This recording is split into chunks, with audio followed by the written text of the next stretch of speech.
Bonjour, c'est Bobilovic pour killreg.fr. Alors voici ma première vidéo poker, donc je vais vous demander un petit peu d'indulgence puisque je suis pas trop un habitué de ce genre de choses. Donc voilà, la première vidéo elle va porter sur les pots 3 bêtes et je vais essayer d'expliquer quelle main je 3 bêtes, dans quelle position, contre quel vilain. Et je vais expliquer pourquoi je fais ça, mon adaptation aux joueurs d'en face, à leur range potentiel. Et puis bien sûr aussi on va ensuite décortiquer le jeu post-flop.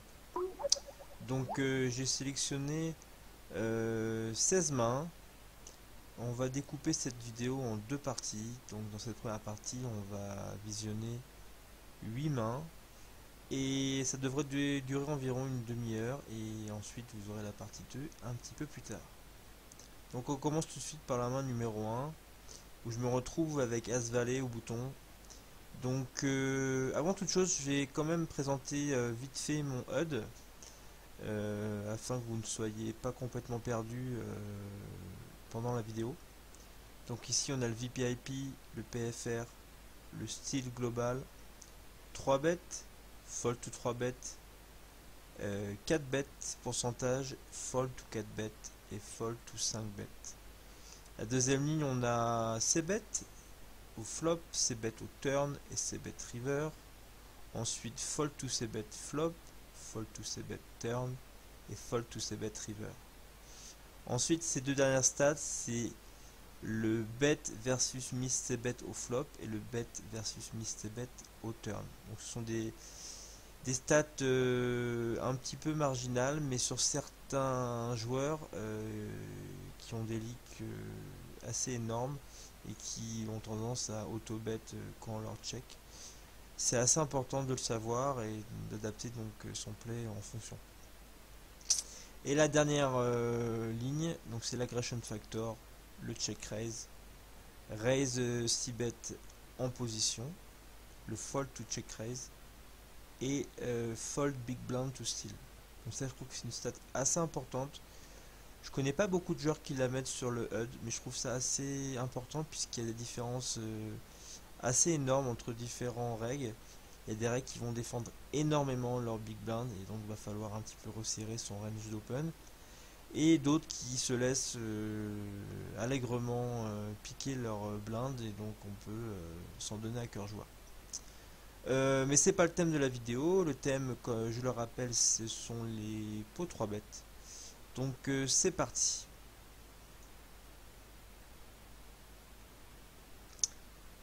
Donc on a Lionel Marsh qui open au cutoff. On peut voir que c'est a priori un joueur récréatif, très très loose et qui semble très aggro puisqu'il a 28% de 3 bêtes et 10% d'aggression factor.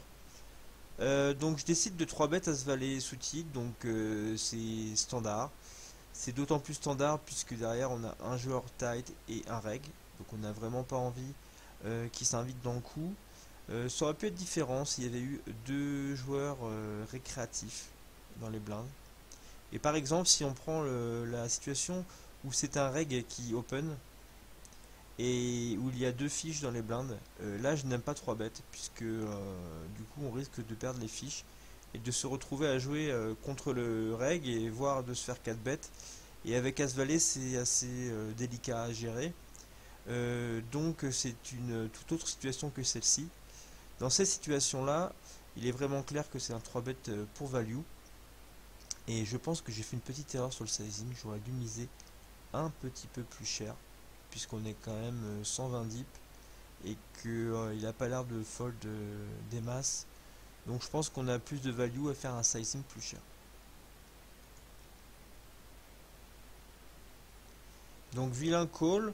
Quand il call, c'est difficile de lui assigner une range précise, étant donné qu'on a quand même que 48 mains et que c'est un fiche, donc je pense il a une range très très très large. Donc difficile de la cerner avec précision. Mais sur un tel flop, on est vraiment content, on est vraiment serein. Et voici vilain qui donc pote. Donc là c'est assez inattendu. Mais vu son aggression factor, il n'y a aucune raison de faire autre chose que de call. Et puis de continuer à call sur quasiment tous les run-out. Voilà. Parce que là on a quasiment les nuts. J'imagine pas un instant qu'il fasse ça avec une main que je bats. Enfin non pardon, qui me bat. Donc autant le laisser spew, et puis on a en plus le backdoor pick un petit peu hélas comme protection. Donc pas de souci. La dame n'est pas la meilleure carte turn, mais on va s'en tenir au plan. Et continue à call. Donc là il bet pot encore. Là c'est un petit peu pas évident à gérer par rapport au sizing. Je me suis posé la question de chauve ou de ne pas chauve. J'ai décidé de just call pour la raison que je me suis dit qu'il y avait encore des airs complets dans sa range et qu'il pouvait peut-être encore spew river. Voilà. D'un autre côté, il va call quasi toutes ses mains faites pour 38 euros restants, donc les deux se défendent. Et river assez catastrophique, le 8 est vraiment pas une bonne carte, et donc je call quand même, et il me monte 18 pour la quinte. Donc là on peut prendre une note, donc important, prenez des notes, surtout sur les fiches, je pense que c'est assez important de prendre des notes sur les fiches, ils s'adaptent pas. Donc s'ils ont un leak, ils vont le répéter encore et encore.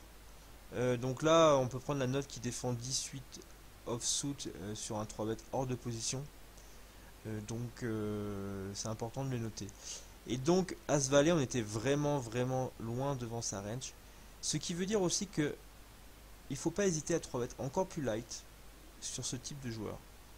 On peut 3 bet des rois 10, des rois 9, des rois 8, des dames valet, des dames 10, bref. On peut descendre assez bas, puisque de toute manière on va se retrouver dans une situation très confortable, c'est-à-dire en position, avec un pot assez gros, et ce sont des situations clairement EV+. Et donc c'est ces situations-là qu'on doit rechercher au maximum au poker. Et je pense qu'un des leaks des joueurs de NL50, voire même NL100, c'est peut-être de ne pas assez isoler les fiches, et de jouer peut-être un peu trop stress forward contre eux, et du coup on loupe pas mal de value. Enfin voilà, next end. Donc nous voici maintenant au big blind avec As-2 suited. On a le cutoff qui est un joueur régulier qui est open, collé par un joueur récréatif mais plutôt tight, plutôt serré au small blind. Donc je décide de squeeze mon As-2 suited. C'est assez discutable par rapport au profil du reg qui, comme on peut le voir, 4 bet assez énormément, voire complètement énormément, 30% c'est énorme. Surtout qu'on a un petit sample sympa sur lui. Donc il est pas exclu Un élément suspect a été détecté. Vilain 4 bêtes ici. Ceci étant dit, je pense qu'ici il va pas le faire pour la raison qu'il y a le fish en sandwich et que généralement les gens jouent plus straightforward quand il y a un fish dans le coup.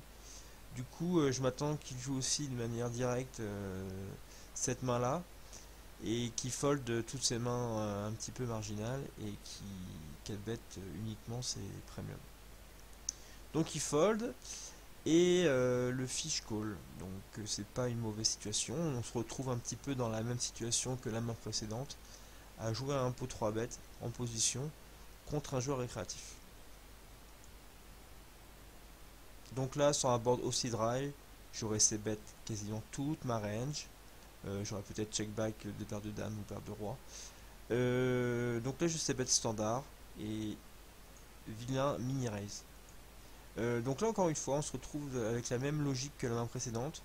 Aucune raison de faire autre chose que de call et éventuellement de le laisser soit se value cut, soit bluffer la turn, étant donné que c'est un board très dry et qu'il n'y a aucun tirage, donc on risque pas grand chose.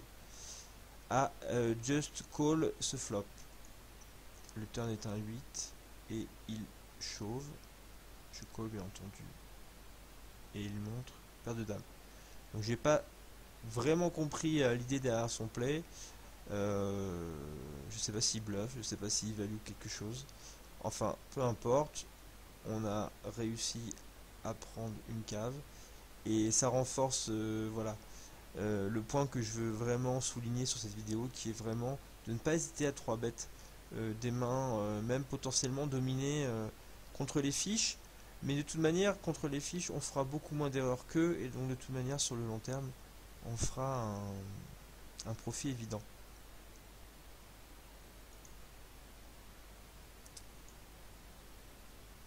Donc sur cette main, on a 2 fiches ici, et sinon il y a 3 règles qui sont plutôt décents. Ce sont des règles contre lesquelles je n'ai pas vraiment d'edge. C'est vraiment une table sur laquelle la dynamique est vraiment focus autour des fiches. Donc on a contrôle fiscal qui mini-raise de manière totalement standard son bouton. Et je décide de 3 bêtes As-4 suited. Je suis encore une fois assez partagé sur mon play. Je pense que c'est pas franchement le meilleur spot ici, étant donné qu'on a Hugo Boss, qui est un joueur assez agressif, qui peut très bien prendre le spot de 4 bêtes, et on sera obligé de fold sur un 4 bêtes. On a aussi contrôle fiscal qui se défend aussi pas mal sur les 3 bêtes, qui open pas tant que ça ses boutons. Là on voit qu'il a 52%, bon, c'est beaucoup mais c'est pas non plus too much. C'est pas un spot directement EV+. Après, on est un petit peu obligé de défendre ces small blinds de temps à autre et on est obligé de 3 bet light. Donc As-4 suited, c'est quand même une main qui est sympa pour 3 bet light. Donc voilà, assez partagé. D'un côté c'est correct et d'un autre le spot en lui-même est assez borderline. Donc à ma surprise, Hugo Boss cold call et contrôle complète. Voici le flop. Le flop est tout à fait honnête, puisqu'il m'apporte notre flush draw. Cependant, je décide de check. Pourquoi je check ici? Je check ici parce que c'est un board que lorsque j'aurai loupé, et je le louperai quand même régulièrement, je vais tout le temps give up. Je vais tout le temps give up pour la simple raison que Hugo Boss a montré énormément de force en cold callant, et que ce board touche énormément leur range. Une dame est énormément dans leur range de défense, As-Dame, Roi-Dame, Dame-Valet. Ce sont vraiment des mains qui se défendent tout à fait logiquement sur des 3 bêtes, et qui j'ai pas envie d'essayer de faire fold une dame ici, donc je vais give up souvent. Donc si je give up, il faut que j'équilibre en checkant aussi mes bonnes mains, style paire d'As, paire de Roi, voire brelan de Dame, et aussi cette main. Bref, en gros je vais checker toute ma range sur des règles dans ce spot. Contrôle fiscal bête, et je décide de shove. Alors pourquoi je shove? Donc il y avait deux solutions, soit call. Alors je préfère pas call pour la simple raison que Hugo Boss contre un shove de ma part peut très bien passer une paire intermédiaire, style paire de valet, paire de 10, paire de 9, qui est énormément dans sa range. Et en plus, si je just call, il peut avoir envie de faire un move, et bref, je suis pas forcément content. Mais c'est surtout que voilà, je pense surtout maximiser ma fold d'équité sur ces mains moyennes. De plus, je pense que contrôle fiscal peut tout à fait être light dans ce spot, étant donné qu'il voit 2 checks. Il peut prendre le spot de bluff. Je suis pas mécontent si je lui fais fold d'une main style As-Valet, As-10, c'est un bon résultat. Donc je décide de shove, et puis de toute manière, même si on est call, on a une équité largement suffisante pour go broke. Donc Hugo Boss fold, et on est call, et ça break. Et on perd contre As-Dame. Voilà, rien d'extraordinaire. Donc là, c'est une main un petit peu différente, puisqu'on se retrouve dans une bataille de blindes, et je joue contre Tarzan. Alors Tarzan est un joueur régulier tout à fait décent. Je décide de 3 bet cette main. Pourquoi je décide de 3 bet cette main? Alors, j'aurais pu très bien la call, mais contre ce vilain en particulier, on peut voir qu'il fold 80% du temps aux 3 bêtes, ce qui est beaucoup trop. Donc il a ce leak d'overfold sur les 3 bêtes. Donc je préfère l'exploiter tout de suite sur ce leak là, plutôt que de jouer un pot post-flop.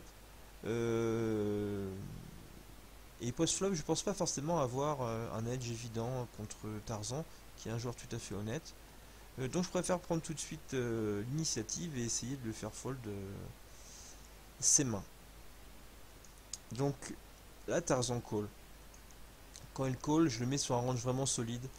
Mais étant donné le profil, je pense qu'il va 4 bêtes, c'est premium. Donc j'exclus paire de dames plus, paire de valet, même paire de valet plus, as dame, as roi plus. As dame, c'est possible qu'il le just call. En tout cas, il n'a pas une vraie premium dans sa main. Je pense qu'il a des mains type as dame, as valet, roi dame, roi valet, peut-être dame valet, mais et des petites pockets ou des pockets intermédiaires en tout cas. Donc sur ce flop, je pense que c'est un flop qui touche énormément sa range. Donc si j'avais eu R total, ou voire même As-Roi, j'aurais pas ces bêtes ce board, puisque je pense que je vais me faire check raise relativement souvent, ou en tout cas je vais me faire call très souvent.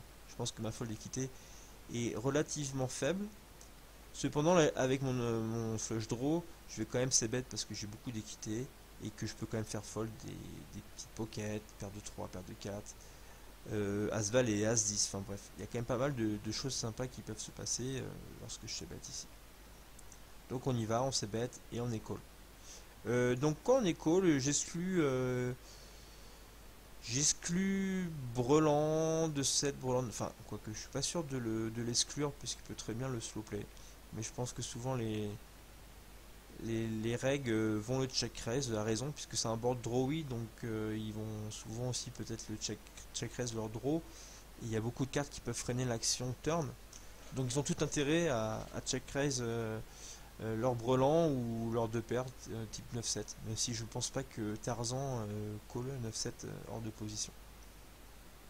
Donc quand il call, je le mets sur valet 10, roi dame, as dame, dame valet, paire de 10. Voilà, c'est à peu près la range que je lui donne. Donc contre son range, voilà, il y a une range très solide. Donc je vais pas m'amuser à bluff sur beaucoup de cartes turn. Et surtout pas sur cette carte là qui est une vraie brique. Et qui à mon avis va pas me rajouter de fold d'équité. Donc je décide ici de prendre la free card. Et là je touche river, donc ça c'est une bonne nouvelle. Et là on a Tarzan qui donc. Alors quand il donc, je pense pas qu'il donc paire de 10, je pense pas qu'il donc valet 10. Je pense que s'il avait eu valet 10, il aurait été content de check down sa main et de voir le showdown. Donc là je pense qu'il est vraiment en value, donc c'est As-Dame. Full des 9 ou Dame Valet, enfin ces mains là, voire peut-être une petite flush en dessous, quoique il n'y en a pas forcément énormément, étant donné que j'ai le roi, voilà. Il n'y a pas beaucoup de flush que je bats non plus dans son range, mais on a quand même seconde flush, donc dans un pot 3 bet, je pense qu'on est obligé de chauve, ce que je fais, et on est call par Dame Valet. Donc j'aime beaucoup son donk river en value, par contre j'aime pas trop son call. Même si ma range de value est assez petite, c'est un spot que je pense, jamais bluff ici. Avec cette line bet check bet, enfin bet check chauve même, contre un donk, ce serait vraiment spewy à mon avis de chauve en pur bluff, puisque lui peut tout à fait avoir des flushs. Donc j'ai pas envie de représenter un range aussi petit en règle générale, donc je pense qu'il pouvait trouver le fold river.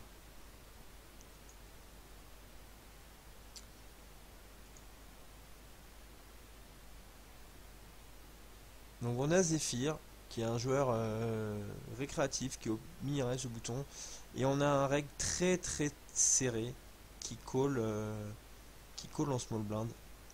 Alors lorsqu'il call en small blind, son range est vraiment bien défini. C'est quasiment tout le temps un des sous-titres connectors ou une petite paire.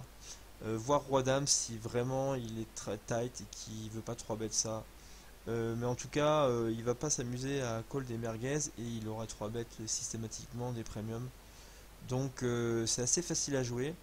Je pense qu'avec As-Valet, on a un clair 3 bêtes. Pour deux raisons. Déjà pour prendre de la value sur le fiche qui, comme on peut le voir, fold très peu sur les 3 bêtes. Donc As-Valet est largement devant sa range de call. Et aussi pour essayer de virer le reg du coup afin de jouer encore une fois le joueur récréatif en tête à tête, ce qui est quand même le but. Pour cette raison, j'aime pas trop mon sizing. Je pense que j'aurais dû le faire un peu plus gros pour ne pas donner de bonnes odds aux règles en cas de call de Zephyr. Donc Zephyr call et le reg call.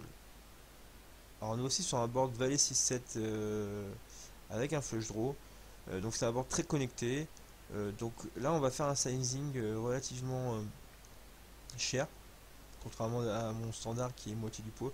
Là je vais faire cher pour prendre de la value tout de suite sur la tonne de main qui va me call, tous les valets en dessous, toutes les paires de 8, les paires de 9, les paires de 10, tous les 7, tous les draws, les 8 et 9, les flush draws. Tout ça, j'ai une énorme value à prendre, donc c'est pas la peine de faire un sizing plus petit, hein. Pas la peine d'essayer d'équilibrer ici. De toute façon, c'est un board que je vais jouer de manière assez straightforward. Je vais pas avoir beaucoup de bluffs, donc pas besoin de se donner un bon prix pour ces bluffs aussi. Là, on est vraiment en value, en pure value, et donc là, on mise cher pour faire payer le fiche. Là, on a une nouvelle assez mauvaise, puisque le reg chauve. Quand il chauve dans ce spot, bon, il est tout le temps avec une range très strong, typiquement paire de 6, paire de 7 pour des 7, et notre flush draw, ou au pire, on a dit roi dame de trèfle. Voilà, je pense que le bas de sa range, c'est roi dame de trèfle.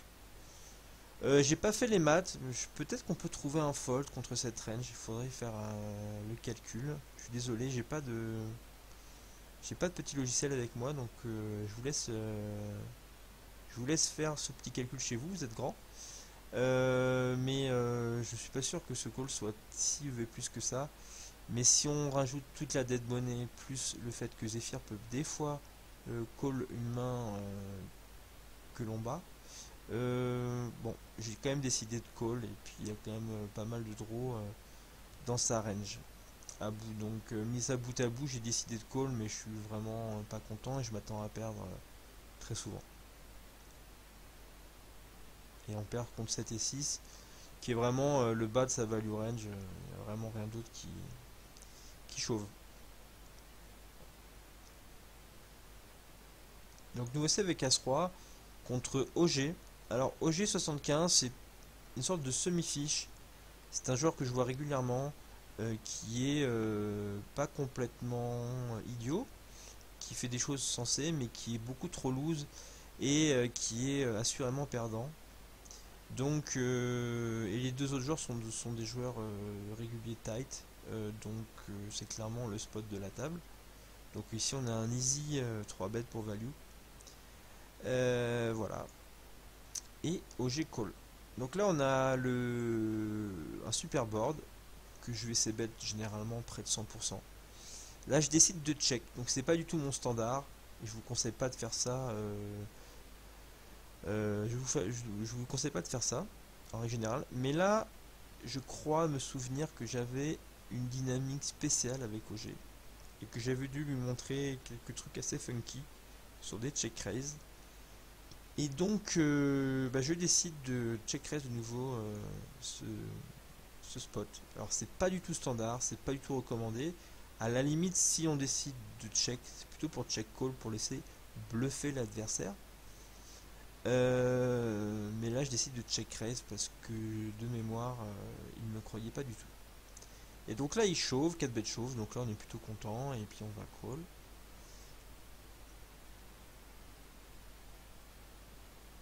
Et il nous montre As Valet pour un spew de l'espace. Donc voilà, c'était vraiment le plan encore mieux fonctionné que je ne pensais. Je pensais pas qu'il serait aussi dégène pour me 3 bêtes chauves bluff ce spot. Mais en tout cas c'est une bonne nouvelle pour nous.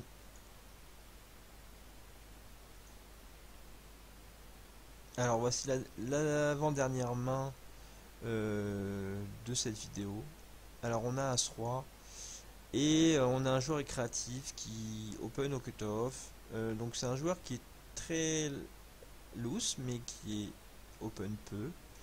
Mais en l'occurrence là on s'en fiche un petit peu, puisque de toute manière on a une premium et qu'on a un easy 3 bêtes pour value. D'autant plus qu'on a peut ici qui peut cold call un peu tout et n'importe quoi, donc on va pas se priver de 3 bêtes cette belle premium. Et on est call, donc ça on est content. Et on a le même type de board que la main précédente avec As-Roi. Et là par contre on décide de c-bet puisqu'on on n'a pas de dynamique particulière et qu'on a voilà, on a la meilleure main quasi tout le temps. Donc on est content de c-bet et de prendre la value tout de suite. Là encore on se fait face à un mini raise. Et donc si on regarde les stats, on voit qu'il a 23% de raise c-bet IP. Ce qui est quand même très élevé. Donc avec cette stat là, on peut déduire que il a un range vraiment wide et qu'il est composé là dans ce spot vraiment souvent de mains très marginales parce que il y a assez peu de combos quand même de deux paires qui font sens. Donc je vois pas de raison vraiment de faire autre chose que de call ici et de le laisser spew, sachant qu'on voit qu'il barrel beaucoup de turn et river. Donc c'est un easy call. Donc je call. La turn n'est pas la meilleure du paquet puisqu'il fait rentrer la flush et roi valet. Et là il y a un truc marrant qui se passe, c'est que vilain mini bet. Donc face à ce mini bet, je décide de shove. Pourquoi je décide de shove? Parce que quand il mini bet, je pense pas qu'il soit en value. Je pense pas qu'il soit en value. Je pense que s'il avait eu flush ou deux paires, il aurait misé beaucoup plus gros. Donc je pense qu'il a vraiment une sorte de main marginale, style roi avec un petit kicker ou un trèfle qui veut, je sais pas trop quoi faire d'ailleurs, il aurait mieux fait de check, mais je pense qu'il y a beaucoup de mains qui vont me call, puisqu'il lui reste que 49 à rajouter dans un pot assez énorme. Donc je pense que s'il a un trèfle, il va pas vouloir lâcher et il va essayer de chatter river. Et s'il a un roi, généralement les fiches ne foldent pas de top pair. Donc de toute manière, je préfère chauve et pas voir de quatrième trèfle arriver qui pourrait soit me faire perdre, soit complètement geler l'action. Donc Niège call et il nous montre un joli 9-7 offsuit avec, comme je l'avais dit, un petit trèfle qui lui a donné envie de call turn. Donc là on est content. Donc là on a la dernière main, c'est une main assez intéressante que je pense pas forcément avoir bien joué. En tout cas post flop je suis pas trop content de mon play. Je vais vous expliquer pourquoi.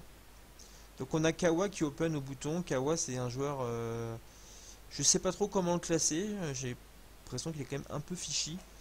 J'ai pas j'ai pas en mémoire beaucoup de coups que j'ai joué contre lui, donc je l'ai pas vu souvent aux tables. En tout cas, il s'avère que sur le sample que j'ai, il est très loose. Et donc on est 128 deep. Donc là je décide de 3 bêtes. Mais avec ce type de main, j'aurais préféré 3 bêtes, une main beaucoup plus mergée, avec des rois dames, des rois valets, puisque je pense qu'il peut me call avec des mains que je domine, tandis que là, valet 9, vu qu'on est deep, il va call quand même encore plus wide, et je vais avoir du mal à me situer dans la main, et je pense que c'est une main qui joue bien avec de la profondeur. Donc je vois pas forcément l'intérêt de... Je vois pas forcément l'intérêt de la 3 bet et de construire un gros pot hors de position. On aurait été en position, ça m'aurait beaucoup moins choqué. Là, hors de position, je trouve qu'on se met un petit peu dans un spot compliqué. Et puis on voit qu'il fold très peu flop et turn. Donc on va devoir soit toucher, soit mettre 3 barrels. Ce qui est jamais évident à faire. Donc là, on trouve un board dry. Je décide de c-bet parce que c'est vraiment très dry. Même si je m'attends pas à avoir une fold d'équité énorme dans ce spot, étant donné que il va souvent des dames, comme on l'a expliqué plus tôt dans son range de défense. Il a beaucoup de petites paires. Et même SI, je suis pas persuadé qu'il le fold. Donc je décide de c-bet. Pourquoi alors? Je décide de c-bet parce que mine de rien, même si on a loupé ce board, il y a beaucoup de turns qui peuvent être sympas pour nous. Typiquement les carreaux qui vont nous donner une équité supplémentaire qu'on va pouvoir barrel. Les 10, les rois qui vont nous donner une gutshot plus une scare card à barrel, les as, voilà. Et puis si nous colle avec un 5, une paire de 6, une paire de 7, on a quand même un petit peu d'équité si on touche un valet ou un 9. Donc on n'est pas si moche que ça sur ce board. Et arrive la meilleure carte du paquet, pour ainsi dire, avec le 10 de carreau qui me donne le méga draw. Alors je décide de 2 barrels, ce qui est tout à fait standard, mais je 2 barrels cher. Pourquoi je barrel cher? Je 2 barrels cher parce que je pense que son range, il est assez, sa range de call est assez élastique dans ce spot. Alors je m'explique. Par élastique, je veux dire qu'il va être son action va être différente en fonction du sizing qu'on va mettre. Sur un petit sizing, je suis pas sûr qu'il fold une paire intermédiaire. Par contre, sur un gros sizing, je suis quasi certain qu'il va le fold. Donc je préfère mettre un gros sizing et maximiser ma fold d'équité sur les mains type paire de 9, paire de 8, paire de 7, paire de 6, As 5, 6, 5, bref, toutes ces mains là. C'est voilà, c'est la raison. Et avec mon équité, de toute façon, s'il me chauvre, je collerai. Donc c'est la raison de mon sizing. Et voici Kawa qui mini raise, donc c'est une mauvaise nouvelle. Quand il mini raise, je pense qu'il est tout le temps méga nutsé. Et c'est pour cette raison là que je just call. Parce que je m'attends à avoir à peu près 0 fold d'équité. Donc je préfère jouer directement la cote du pot et de coller 25 dans le pot qui fait 134. Enfin, avant mes 25 qui fait 110. Et de jouer juste mon équité dans la main et de fold au cas où je ne touche pas. Ce qui est le cas, donc c'est triste. On va devoir fold souvent. Mais je vois pas trop l'intérêt de mettre les 60 restants en sachant qu'on n'a aucune fold d'équité et que le vilain nous donne un bon prix pour aller toucher notre tirage. Donc malheureusement on miss. Et vilain chauve et on se doit, enfin il chauffe pas d'ailleurs, il mise 49, ce qui est assez bizarre.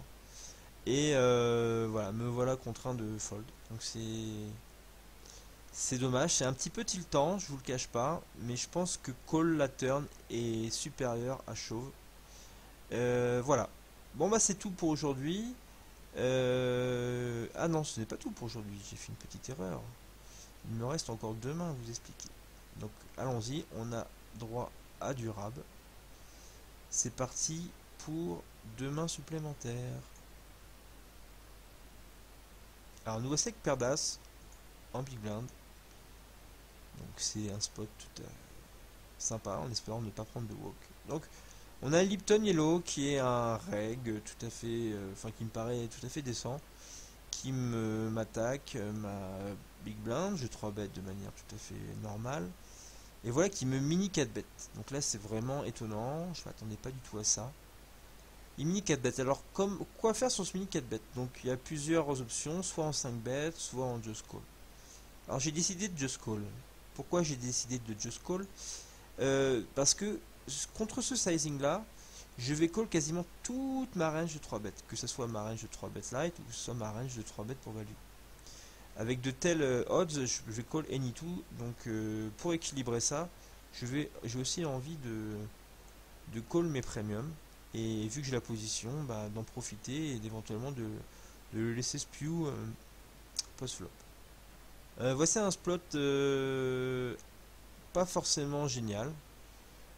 Puisque je pense que c'est le genre de spot où on aura du mal à avoir à stacker notre vilain, puisque du coup là c'est vraiment une position de way ahead, way behind, avec soit il a une dame, soit il a full, et dans le cas on est complètement crush, soit c'est nous qui le crushons totalement. Sachant aussi qu'on a l'as de pique, ce qui enlève quand même pas mal de combos qui enlève tous les combos de notre flush draw. Donc il s'est bet half pot, je just call, j'ai pas d'autre raison je pense pas qu'il y ait d'autres choses à faire, puisque ici on va quand même call assez wide, on va call toutes nos paires, tous nos 9, toutes nos dames et voire même certains floats. Donc il n'y a pas de raison de faire autre chose que de call, je pense, pour équilibrer. Je pense qu'on est très équilibré en collant ici. Donc Lipton check, et ici je décide d'être un peu tricky et de check. Pourquoi je check? Parce que je pense que de toute manière, sur les mains que je bats, je n'ai qu'une seule street de value. Typiquement paire de roi, paire de valet, paire de 10. Ce sont des mains, je le vois pas spew à me check call 2 street. Donc je préfère check et prendre la street de value river. Et puis surtout, j'ai pas envie de me faire check raise parce que je pense que quand il check chauve, on n'est pas bien quoi. Je pense pas qu'il va check chauve une paire. Donc quand il check chauve, c'est soit il a un monster draw, soit il a une dame. Donc je préfère check et être un petit peu tricky. Et donc arrive le 8 river. Et vilain bête relativement cher. Donc on a un easy call. Je vois pas trop de raisons de chauve pour les mêmes raisons que expliquées auparavant. Je pense qu'ici il va jamais nous call avec une main combat en fait, tout simplement. Et donc il nous monte roi 10. Donc je pense qu'il avait pour plan de check chauve la turn. Et dernière main pour la première vidéo. On se retrouve avec roi 10 au bouton avec un joueur très serré en big blind et un joueur récréatif en small blind. Au cutoff, on a Los Touristos qui est un bon reg. Alors ici, je décide de 3 bet. Pourquoi je 3 bet? C'est pas forcément le type de main que je préfère 3 bet contre des règles décents. Parce que je sais que les mecs vont quand même dans ces positions se défendre suffisamment. Mais on voit ici qu'il 4 bet peu. Donc j'ai pas trop peur de me faire 4 bet ici. Plus le fait que, à mon avis, son range d'open au cutoff est déjà, on va regarder, il est de 30%. Donc il est assez wide.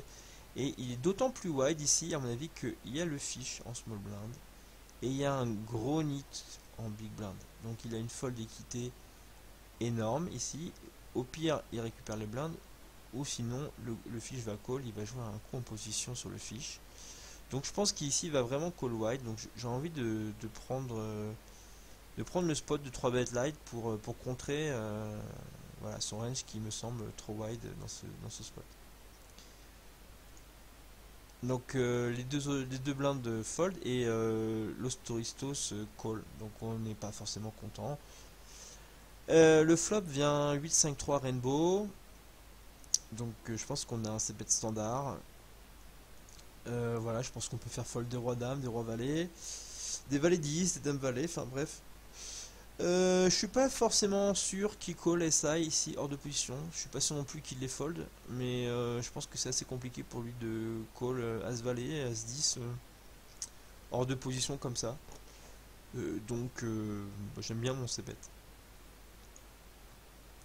Alors la turn est assez intéressante puisqu'elle mène un flush draw et la doublette du 5. Donc la doublette du 5 est complètement anodine puisqu'il n'a aucun 5 dans sa range de défense a priori. Et ça enlève des combos de 7.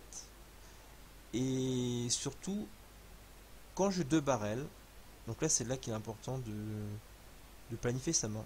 Quand je décide de 2 barrels ici, je pense que on doit partir sur un 3 barrels. Pourquoi? Parce que ici je pense que quand il call au flop, il va souvent aussi caller turn. Mais sa range est relativement capée.